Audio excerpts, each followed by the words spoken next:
दोस्तों, एक तरफ प्रधानमंत्री मोदी जी 300 पार जुटाने में लगे हैं, वहीं दूसरी तरफ इंडिया गठबंधन ने बड़ा खेल कर दिया है। अब ऐसे रूठों दलों को मनाने के लिए तैयारी चल रही है, जिसको लेकर के कहा यह जा रहा है कि पूरा का पूरा खेल ही पलट सकता है। जी हां दोस्तों, आप सबको पता है कि किस तरीके से परिसीमन बिल लाने की तैयारी चल रही है और एक बार सरकार को पहली दफा यानी पिछले 12 सालों में पहली दफा ऐसा हुआ जब विपक्षी पार्टी इंडिया अलायंस ने सरकार के मंसूबों पर पानी फेर दिया था, यानी उस बिल को पास ही नहीं होने दिया था जिस बिल को लेकर के सरकार वाहवाही लूट रही थी कि हम इस बिल को पास करके दिखा देंगे। हालांकि महिलाओं के नाम पर पीछे से परिसीमन बिल को पास कराने की कवायदें चल रही थी। आप सबको पता है किस तरह के विपक्ष ने कहा कि हमने परिसीमन बिल को गिराया, महिला आरक्षण बिल को नहीं गिराया हमने। लेकिन अब दोस्तों, चूंकि एक बार झटका एनडीए को लग चुका है, एक बार झटका बीजेपी को लग चुका है, तो अब 2/3 बहुमत जुटाने में लगी हुई है। और आप सबको पता है दोस्तों कि किस तरीके से लोकसभा के अंदर, राज्यसभा के अंदर 2/3 बहुमत पाने की जद्दोजहद की जा रही है। हर पार्टी से तोड़ मोड़ की खबरें आ रही हैं, किस तरीके से ऑपरेशन टाइगर चला जा रहा है, किस तरीके से आप देखिए कि टीएमसी के सांसदों को अलग नए तरीके से तोड़ा गया और एनडीए को समर्थन दिलवाया गया। खबरें ये चल रही हैं कि ये सब कुछ करने के बावजूद भी एनडीए को 300 के पार तो हो गया लोकसभा के अंदर, लेकिन इसके बावजूद भी बीजेपी को डर सता रहा है, क्योंकि अभी भी 2/3 बहुमत का आंकड़ा पार नहीं हो पाया है। और इसके लिए एक ऐसे शख्स की जरूरत है जिस शख्स को मनाने के लिए पहले ही इंडिया अलायंस मैदान में उतर चुका है, यानी जिस शख्स को मोदी जी दाना डालते हुए नजर आए, जिस शख्स को मोदी जी अपने पाले में करने के लिए दाना डाल रहे थे, मुलाकात कर रहे थे, अब उस दल को, अब उस नेता को इंडिया अलायंस मनाने में जुट चुका है। कई नेताओं से, कई सांसदों से बातचीत की जा रही है। जी हां दोस्तों, पूरी खबर को मैं विस्तार से बताऊंगा। दोस्तों, खबर आ रही है एनडीए को 300 का पार तो हो गया, यानी एनडीए के लोकसभा के अंदर जो है 300 के पार तो पहुंच गया, लेकिन अभी भी 2/3 बहुमत से दूर है और वो आंकड़ा छूने के लिए एक ऐसे शख्स की जरूरत पड़ेगी जिस शख्स को लेकर के दोनों तरफ से जद्दोजहद की जा रही है, चाहे इंडिया अलायंस हो चाहे एनडीए हो। और वो शख्स है दोस्तों एम.के. Stalin, DMK. जी हां, डीएमके से, एम.के. स्टालिन से बार बार कांटेक्ट किया जा रहा है। हालांकि आप देखिए कि प्रधानमंत्री मोदी से हाल ही के दिनों मुलाकात हुई, कई एक बातचीत होनी शुरू हो गई कि अब डीएमके को दाना डाला जा रहा है, यानी एम.के. स्टालिन को अपने पाले में लाने की जद्दोजहद चल रही है, क्योंकि उनके पास 22 सांसद हैं, यानी चंद्रबाबू नायडू से भी ज्यादा सांसद हैं, आप समझिए। और इसीलिए डीएमके को अपने पाले में लाने की कोशिश की जा रही है। खबर जरा देखिए दोस्तों, खबर आई एनडीए हुई लोकसभा में 300 पार तो इंडिया में हाहाकार, इस रूठे दल को मनाने में जुटे इंडिया अलायंस। खबर कह रही है राज्यसभा चुनाव और क्षेत्रीय दलों की टूट के बाद संसद में एनडीए का कुनबा बढ़ा। अब खबर है कि इसे लेकर विपक्षी गठबंधन इंडिया में हलचल तेज हो गई है। खबर यह है कि इसके चलते ही पूर्व सहयोगी दल डीएमके, यानी जो डीएमके की पार्टी है, उसको मनाने की कवायद जारी है। हाल ही में डीएमके चीफ एम.के. स्टालिन ने कहा था कि उनकी पार्टी चुनावी गठबंधन की जरूरत के मुद्दे पर विचार करेगी।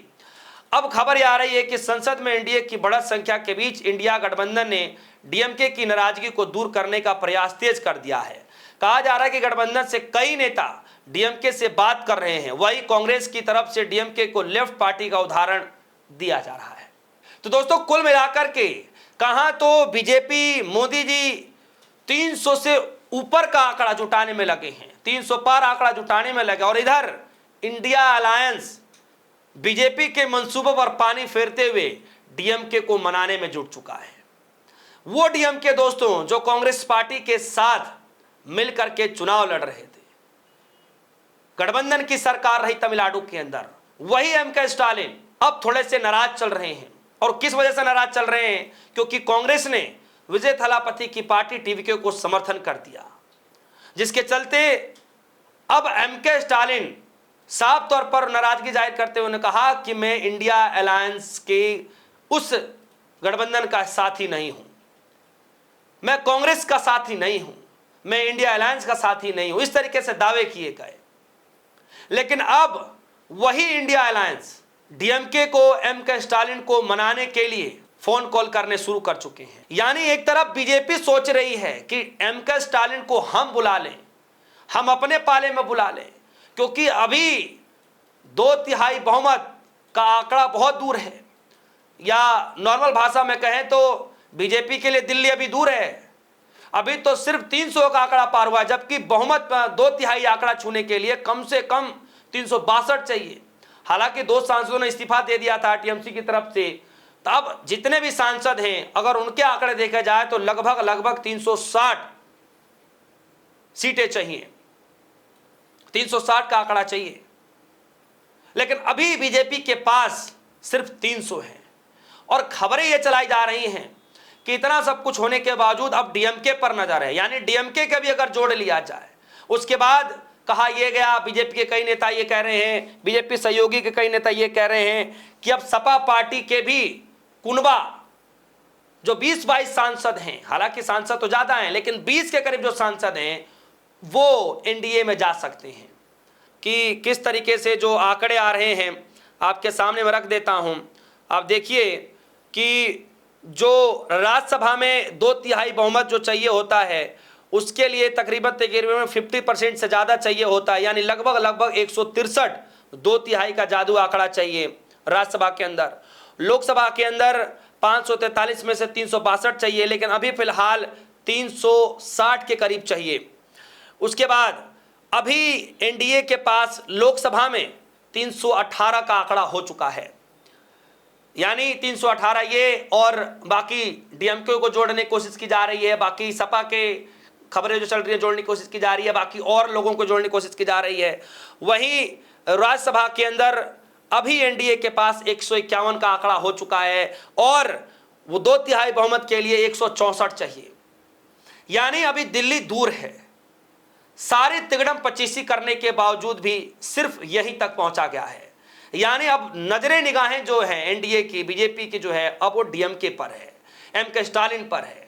और दोस्तों सवाल ये उठ रहा है कि क्या डीएमके, क्या एम.के. स्टालिन उस बीजेपी के साथ जाना चाहेंगे, या फिर उस कांग्रेस पार्टी के साथ, उस इंडिया गठबंधन के साथ जाना चाहेंगे जिनके साथ उनका पुराना नाता रहा है। दोस्तों इस खबर को लेकर आपकी क्या राय है? क्या लग रहा है कि क्या वाकई बीजेपी के मंसूबों पर पानी फिर चुका है? क्या सच में इंडिया अलायंस ने या इंडिया गठबंधन ने नया खेल कर दिया है? इस कॉल को लेकर के, इस खबर को लेकर के आप सभी मन में क्या कुछ चल रहा है, वीडियो कमेंट सेक्शन में जाएगा, अपनी राय रखिएगा। फिलहाल के लिए दीजिए इजाजत, देखते रहिए DS और न्यूज़। धन्यवाद।